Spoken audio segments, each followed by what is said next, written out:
Kaka-text lang ni Martin ng kwento at gusto niya mag-react ako.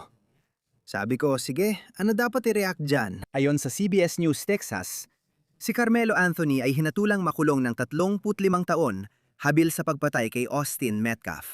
Pinadalhan nila ako ng mga video na galit ang mga itim sa balitang ito. Hindi sila masaya sa hatol.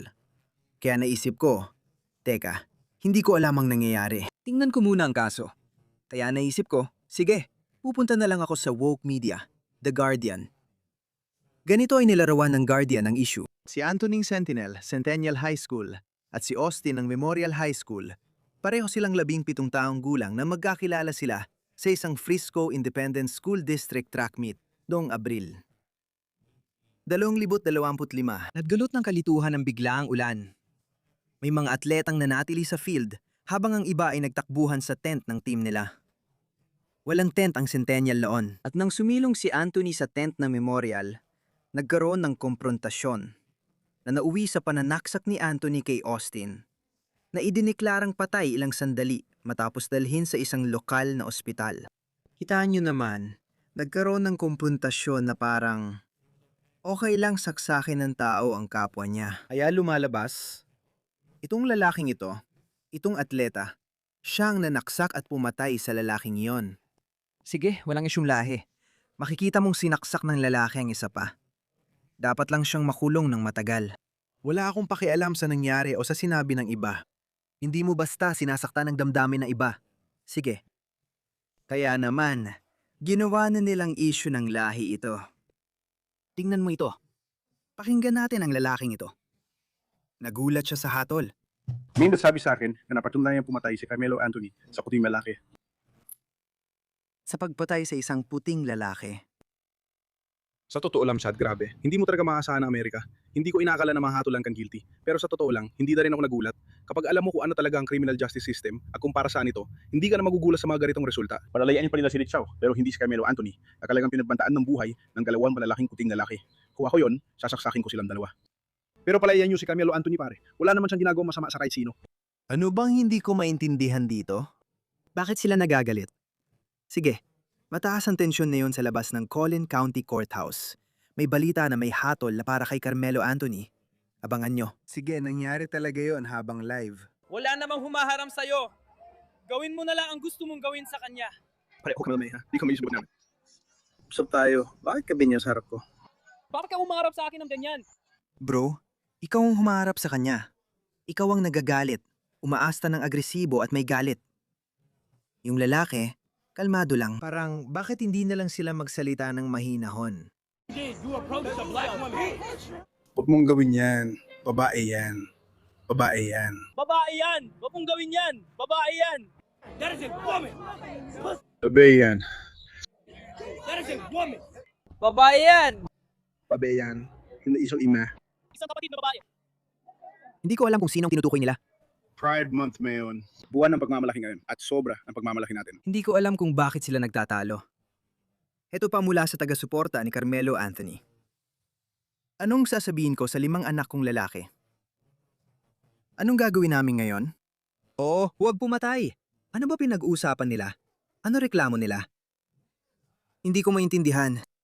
Hindi ko maintindihan bakit sila galit. Ano ang gusto ninyong gawin namin? Huwag sumilip o manaksak ng tao. Sabihin mo sa mga anak mo na kontrolin ang damdamin.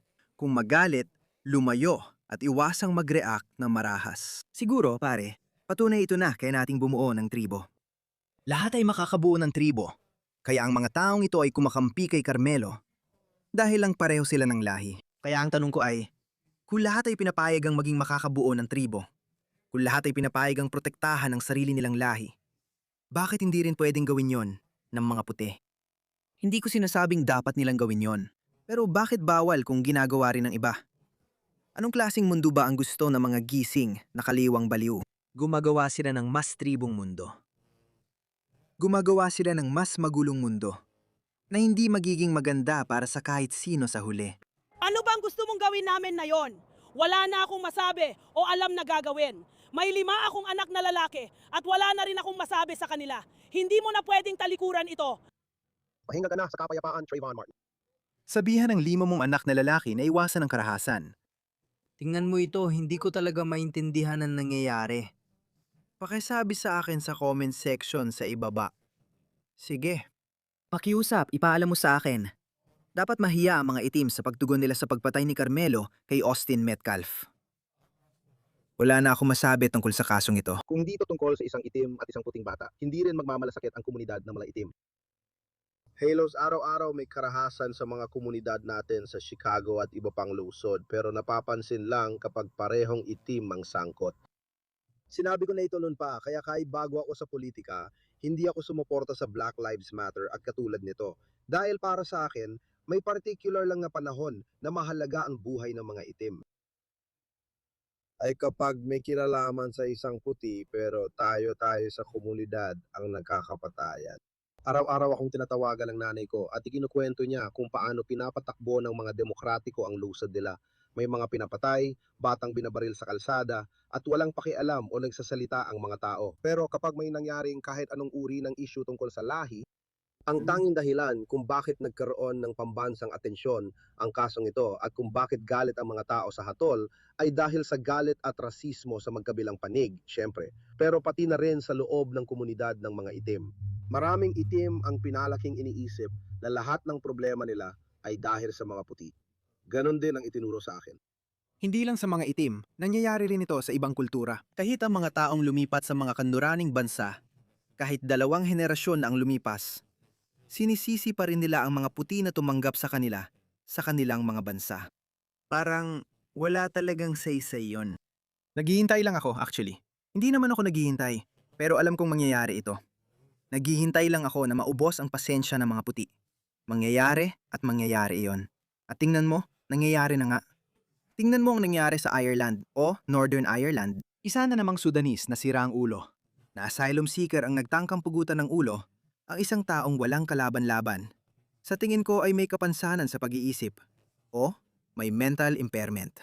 Inangkang pugutan ng ulo ng Sudanese na migrant sa araw. At ngayon nagkakagulo na.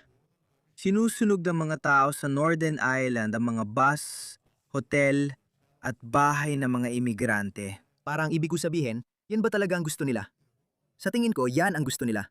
Hindi ko alam tungkol sa Amerika, ibang issue naman ito. Pero sa tingin ko, gusto talaga ng mga woke na kaliwa na magdulot ng kaguluhan.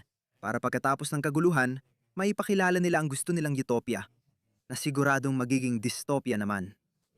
Yan talaga ang gusto nila. Mahal ko siya pero sinabi niya sa akin yon. Sinabi niya minsan na ang may kasalanan ay ang mga puti at ganoon din ang itinuro sa atin. Nakasanayan na nating isisi sa mga puti ang ating mga problema. At ngayon, literal na nasa labas tayo ng korte na parang sinasabi natin na may binaril, na para may binaril na batang itim ng pulis, na puti ng walang dahilan. Marami sa komunidad ng mga itim ang emosyonal sa kasong ito, na parang hindi naman mga bata ang mga sangkot. Hindi naman ganito. Si Austin Metcalf ba ay masamang tao? Na siya ay masamang tao na lulong sa droga o alam mo yun, isa siyang masamang rasistang pulis o kung ano pa man. Hindi, isa siyang batang lalaki. Parang siya ay batang lalaki na may magandang kinabukasan, MVP ng team, mataas ang grado, may mabuting character witness, at kasali sa youth ministry ng simbahan. Hindi natin alam kung naging mabuting bata si Carmelo. Ibig ko sabihin, malinaw na gumawa siya ng masamang bagay na dahilan kung bakit gugugulin niya ang natitirang buhay niya sa kulungan. Pero hindi ibig sabihin noon na masama siyang tao. Ibig sabihin lang, gumawa siya ng masamang bagay. Pinayagan niyang sakupin ni Satanas ang kanyang puso. Kaya hindi... Sa totoo lang, hindi ko alam kung si Satanas talaga ang nasa puso niya. Sa tingin ko, hindi lang niya nakontrol ang damdamin niya. Hindi ko alam. Alam mo, oo. Alam kong sinabi nilang self-defense. Pero paano mo masusundot ang isang tao sa puso? Lalo na kung mas marami sila kaysa sayo. Paano nangyari yon? Paano mo nagawang hindi umiwas sa sitwasyon? Sabi nila, ang mga itim lang ang nalaalala sa kasong ito dahil sa issue ng lahi. Yan ang problema ng ating komunidad. Tama. Hindi ko rin ito papansinin kung itim din ang pumatay sa kapwa itim. Ang taga-suporta ni Carmelo Anthony ay nanawagan ng pagpatay sa kakambal ni Austin Metcalf. Diyos ko. Dapat patay na raw ang magkapatid ayon sa matinding galit ng mga taga-suporta ni Anthony ngayon. Tingnan mo ito at puti siya. Hindi, yun na ba yun? Nakalimutan ko ang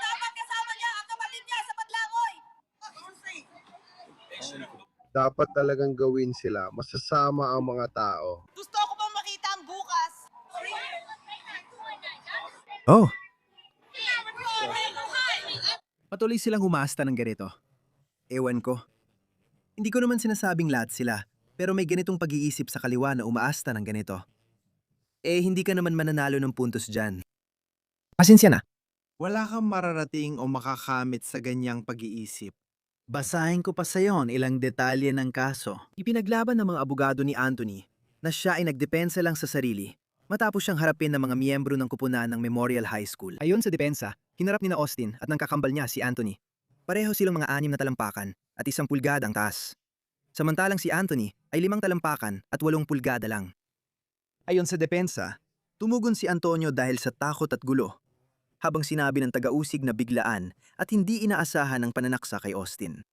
Oo, sa totoo lang, masaya ako na wala tayong woke na hukom ngayon dahil may mga hindi magagandang desisyon noon mula sa kanila. Kamakailan gumawa ako ng video. Maraming woke na hukom sa Amerika na lagi nagpapalaya sa kanila. Yung pumatay kay Irina Zarukska, isang Ukrainian refugee, hindi pa rin humaharap sa paglilitis dahil hindi daw siya mentally fit. Pero mas dapat na siyang litisin dahil doon. Mas lalo nga dapat siyang ikulong habang buhay para hindi na siya makalabas kailanman. Baka magka-episoda naman siya ng pagkabaliw at biglang pumatay ng tao. Hindi ko na alam ang nangyayari. Ang sama nito, baliw na talaga ang mga tao.